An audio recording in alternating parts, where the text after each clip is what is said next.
Ahoy, matey. I be tonight's guest host, Cap'n Swimbad, for tonight's story time with Steemit. This episode, Cowardonia. A short flight over the narrow sea on tremendous horse brought Lord Percival to New Cowardonia, a place where the concept of bravery and chivalry was lost on the locals. For millennia, conflict had raged on the continent, and whenever a threat appeared, the Cowardians had capitulated and collaborated with their enemies. A land such as this was devoid of honor, and Lord Percival was aware that the only person he could trust while in this strangely whiffy land was Sir Muxie. Having Sir Muxie by his side was a comfort for Lord Percival, as his effeminate persona would blend well with the local whoopsies, making reconnaissance easier. Lord Percival had given valuable information and a contact in New Cowardonia by the oracle Ancient Mystique prior to leaving Shitlington Hall. They decided to camp and discuss the way forward. They needed a cunning plan to get to the rendezvous point. Sir Muxie had fell off Dutch porn star en route and was wet and shivering with the cold, so they lit a fire to dry him out and cook their supper.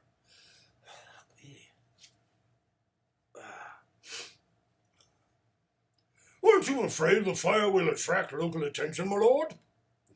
I fear nothing this land has to offer except for the breath of the locals. In fact, we require local assistance in order to discover the location of our contact, Madame Harley. Madame Harley? Who's that? Shh! Someone is coming. Out of the shadows came a typically wheezy Cowardian. Lord Percival had smelt his presence before. As he emerged, such a stringent, pungent aroma emanating from the man. Stand still, peasant, lest I run you through with my mighty sword. Identify yourself, but keep your distance. I'm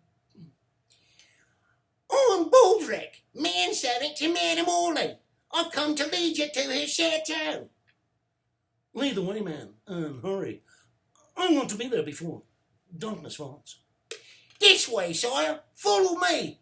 Sire, I'm a bloody lord, you oik. I'm sorry, sir. I didn't. Baldric started to speak. However, before he got the words out, Lord Percival took it upon himself to give the Cowardian a thrashing of magnificent proportions.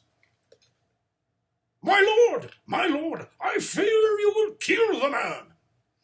Very well. Have you learned your lesson, you peasant? Oh, yes, lord. Then lead the way.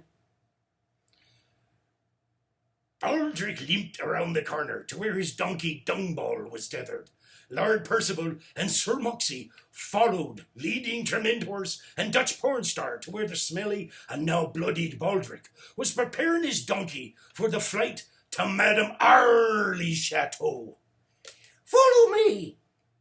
Sir Muxie mounted Dutch porn star and followed. Lord Percival steadied Tremendhorse, patted him behind the ear, and galloped the fearless stallion down the beach and took off into the unknown. The flight was uneventful, apart from one incident in which Baldric fell off Dungball when he passed out from delayed concussion of the brutal spanking received from Lord Percival. Right as darkness was on the cusp of enveloping the trio, the abode of Madame Harley came into view. The chateau was magnificent. Lord Percival and Sir Muxie stood in awe at the sight of the home of the mysterious Madame Harley. Follow me, please. The two intrepid heroes followed the stinky, cheese-eating surrender monkey into the bowels of the chateau. After waiting for what seemed like an eternity, Lord Percival and Sir Muxie entered the great hall, and a voice greeted them. Oh, good evening, Lord Percival. Oh, look it, come on in away from the fall. Oh, and mind the rug. Lord Percival and Sir Moxie turned and laid eyes on the fair maiden and were stunned. That concludes this version of Story Time with Steemit. I've been your host, Captain Swimbad. I don't swim very well. I will see you next time. In the meantime, keep the wind in your sails.